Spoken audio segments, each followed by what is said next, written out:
My dad's 60th birthday was supposed to be simple. Just family, a few close friends, and way too much food. My name is Megan. I'm 32. And until that night, I thought our family was one of those boring, stable families where nothing dramatic ever happens. You know the kind. Where there are no scandals, no secrets, but just birthdays, holidays, and the same old arguments about politics at the dinner table. At least, that's what I believed. My mom had spent 2 weeks planning the party. She decorated the backyard with warm lights, ordered this massive cake with gold frosting, and kept saying she wanted everything to be perfect for Richard. That's my dad. By 6 in the evening, the house was full. My younger sister Emma was already on her second glass of wine, my uncle was arguing with my cousin about football, and my dad was standing by the grill like he always did during family gatherings, flipping burgers and acting like the king of the house. Everything felt normal. Comfortably normal. The kind of normal you don't realize is fragile until something cracks it open. I was in the kitchen with my mom, helping her cut the cake, while she kept reminding me not to ruin the frosting. Careful, she laughed. That cake cost more than your first car. I rolled my eyes and told her she was exaggerating. Then the doorbell rang. At first, nobody moved. We already had everyone there. From the living room, my sister yelled, "Maybe it's Uncle Mark forgetting something again." My dad wiped his hands on a towel and walked toward the front door. For some reason, I followed him, but I still don't know why. Maybe curiosity or maybe instinct. But that's the moment everything changed. When my dad opened the door, there was a man standing on the porch. He looked like he was in his late 30s, maybe early 40s. Tall, with dark hair, and a little nervous. He wasn't smiling, he looked careful, like someone stepping onto thin ice. For a few seconds, nobody said anything. Then the man looked past my dad, straight into the house, straight at all of us. And he said something that made the entire room go completely silent. "Hi, I'm really sorry to interrupt your evening." He hesitated for a second. Then he looked directly at my father and said, "I know this is going to sound insane, but I believe I'm your son." For a moment, nobody reacted. It was like the sentence hadn't fully landed yet. My sister laughed first. Not a real laugh, more like the kind you make when something is so awkward you don't know what else to do. "Okay," she said. "What kind of prank is this?" But the man didn't laugh. He didn't move. He just stood there, holding a small envelope in his hand. And my dad looked like someone had just pulled the ground out from under him.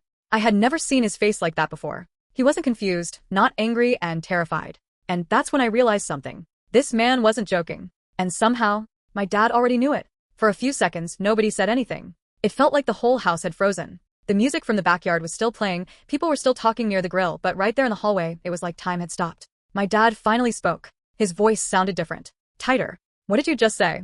The man swallowed, clearly nervous now that everyone was staring at him. "My name's Lucas," he said. "And I know this sounds crazy, I really do, but I think we should talk." My mom had walked up behind me by then. She looked confused more than anything. "Talk about what?" she asked. Lucas glanced at her, then back at my dad. "I took a DNA test last year," he said carefully. "One of those ancestry kits. I wasn't expecting much, honestly. I was adopted when I was a baby, so I thought maybe I'd find a distant cousin or something." No one interrupted him. He slowly held up the envelope he'd been gripping in his hand. But instead I got a match.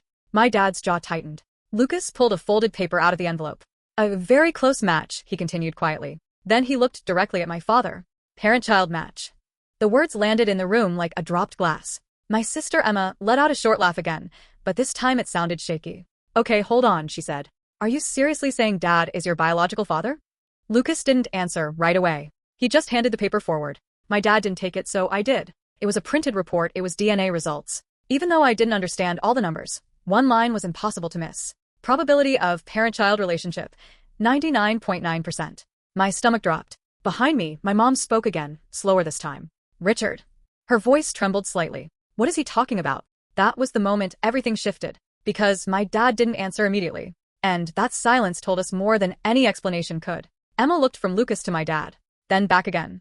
"Wait," she said quietly. "You're not joking, are you?" Lucas shook his head. "I wish I was." The house felt smaller somehow, like the walls were closing in. My dad finally ran a hand over his face. "You shouldn't have come here," he muttered. Lucas looked genuinely surprised. "I didn't come to cause trouble," he said quickly.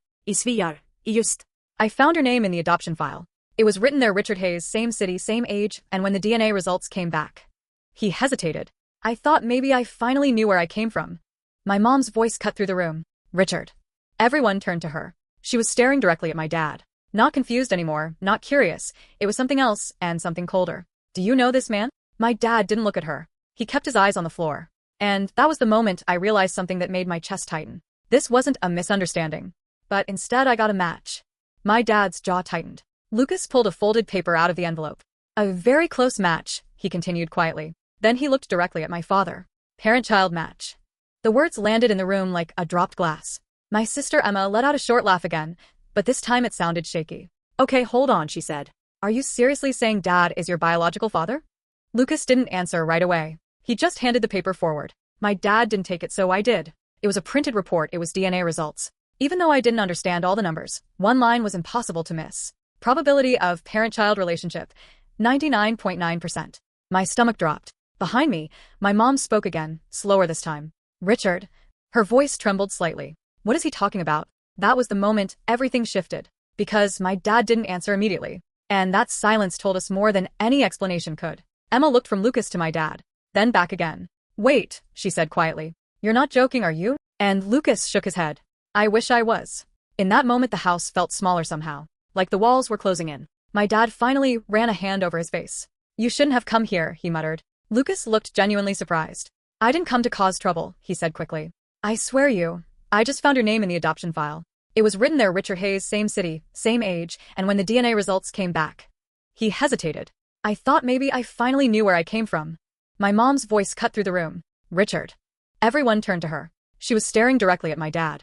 Not confused anymore, not curious. It was something else and something colder. Do you know this man? My dad didn't look at her. He kept his eyes on the floor. And that was the moment I realized something that made my chest tighten. This wasn't a misunderstanding. Emma crossed her arms. Oh my God, she said under her breath. I looked at Lucas again. Up close, I suddenly noticed something strange. Something that made my heart start beating faster. He had my dad's eyes. The same shape, the same color, the same tired expression. And suddenly the idea didn't feel impossible anymore. My mom noticed it too. I could see it in her face. She looked back at my dad. Richard, she said quietly. How old is he? Lucas answered before my dad could. 38. My mom's eyes flicked back to my dad. We all did the math at the same time. 38 years ago. My parents weren't married yet. They had only met a year later. The realization hit the room like another wave. Emma shook her head slowly. So, you had a kid before you met Mom? Still no answer. My mom's voice came out barely above a whisper. You never told me. My dad finally looked at her again. And this time, there was no denial in his face, just guilt. And that was the moment the truth became impossible to ignore. Because whatever happened 38 years ago, my dad had buried it so deep that none of us ever knew it existed until tonight. Until this stranger knocked on our door and said the words that changed everything. For a moment, no one spoke. The only sound in the house was the music still playing quietly outside and the muffled laughter of our relatives who had no idea what was happening in the hallway. It felt surreal. Like two completely different worlds were existing in the same house. My mom finally broke the silence. 38 years, she said slowly. Her voice wasn't loud, but it carried through the room like a blade. 38 years of marriage, and I'm hearing about this now? My dad looked exhausted. It happened before we met, he said quietly. That's not the point. Her voice cracked a little this time. You had a child, and you never told me. Lucas shifted uncomfortably near the door. I really didn't mean for this to happen like this, he said. I almost didn't come tonight. Emma looked at him. Then why did you? Lucas hesitated. I found the address in the adoption records, he explained. I knew the name, the city, and when the DNA test confirmed everything, I guess I wanted to see if it was real. And no one knew what to say to that. My dad finally looked at him. You should have contacted me first, he said. Lucas gave a small, almost sad smile. I tried. That made everyone look at him again. I sent 2 emails, Lucas continued, and a message on Facebook. I wasn't sure if it was even the right Richard Hayes, but he shrugged slightly. I never got a reply. My dad's expression changed. I never saw anything. Emma muttered under her breath. That sounds convenient. But Lucas didn't react. He just looked around the house, at the photos on the wall, where were family vacations, birthdays, and Christmas mornings. A whole life he had never been part of. I didn't come for money, he said quietly. I didn't come to cause problems either. And his voice softened. I just wanted to know where I came from. My mom looked at him for a long moment. Something in her expression shifted. It was not forgiveness, not yet, but something closer to understanding. Then she turned back to my dad. So, she said, let's finish this conversation. My dad looked uneasy. What conversation? My mom folded her arms. The one where you explain why a 38-year-old man just appeared at our door claiming to be your son. Emma nodded. Yes, please. My dad looked around the room like he was searching for an escape. There wasn't one, not anymore. He exhaled slowly. It was college, he finally said. I was 21. Her name was Diane. At that moment Lucas looked up slightly at that. I remember that name from the file, he said quietly. My dad continued, avoiding everyone's eyes. We dated for about a year. Then she got pregnant. Emma raised her eyebrows. And we were kids, my dad said. We weren't ready. We didn't have money. We didn't have a plan. Lucas stayed silent. My dad swallowed. She decided to place the baby for adoption. My mom spoke again. And you just went along with that? My dad looked at her. It wasn't that simple. Then explain it. The tension in the room tightened again. My dad hesitated. Then he said something that made everything even worse. I thought it would stay in the past. Emma let out a short laugh. Well, surprise. Lucas looked down at the floor. I guess the past finally caught up. And standing there in the hallway, surrounded by 30 years of family photos, it felt like the entire history of our family had just been rewritten, right in front of us. For a long moment, nobody spoke again. My mom stood there with her arms crossed, staring at my dad like she was trying to decide if she even knew the man she had married. Outside, someone started singing Happy Birthday early. The sound drifted through the house, cheerful and completely out of place. Emma let out a quiet, awkward laugh. Well, she muttered, this birthday is definitely memorable. Lucas shifted his weight near the door. I really didn't mean to interrupt a party, he said.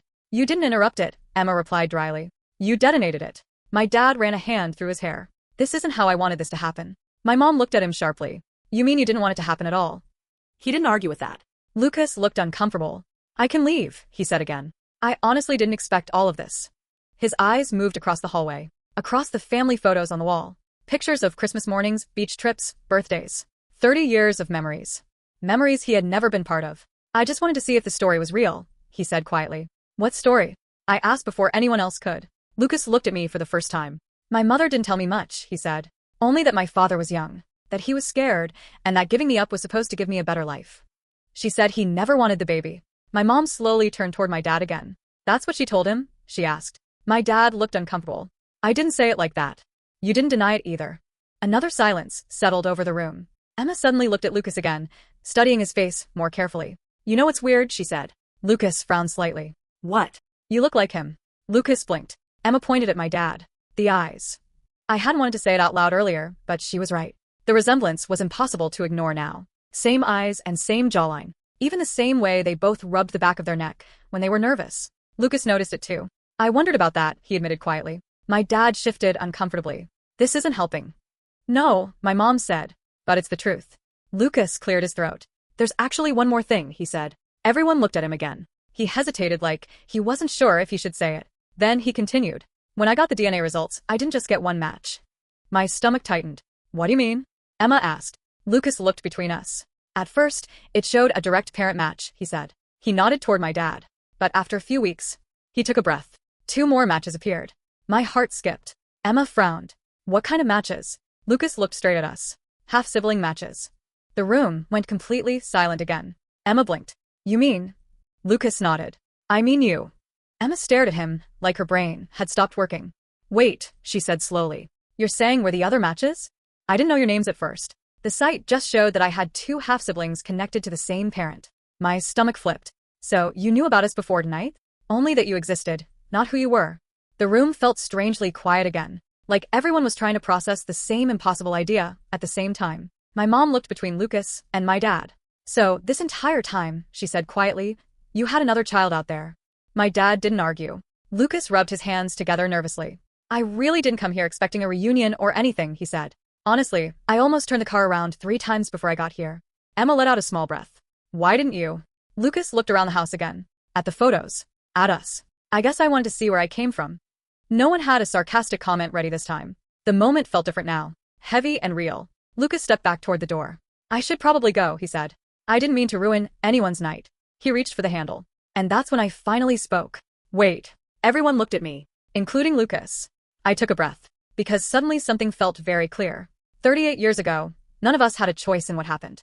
But tonight we did. If you're really our brother, I said slowly, you probably shouldn't leave before cake.